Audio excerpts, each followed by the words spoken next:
Welcome to the Tech Egg. Don't get scrambled. Enjoy the video. Measure the hole and note dimensions, for example 3, 5 inches or 9 centimeters. Hold the net taut and examine frayed edges closely under good light. Gather tools you will need: needle, polyester thread, small scissors, and a patch piece. Choose a patch at least 1 inch larger around the hole. Clean the area with mild soap and water and let it fully dry.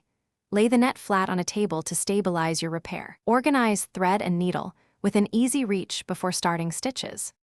Start with small whip stitches around the whole perimeter to secure frayed edges. Keep stitches about 3 to 4 millimeters apart for a tight, neat seam. Use polyester thread to resist moisture and sun damage over time. Thread a sharp needle and tie a small knot to begin. Use a running stitch across the hole and then reinforce with backstitches for strength. For holes over 2 inches, apply a patch and stitch around its 1-inch seam. Trim excess thread and check for any remaining gaps carefully. Use a nylon or polyester patch that matches mesh size and color closely. Cut the patch to extend at least 1 inch beyond the hole on all sides. Position the patch beneath the repaired area and hold it taut while stitching. If fabric permits, heat seal synthetic patches gently with a warm iron to flatten edges.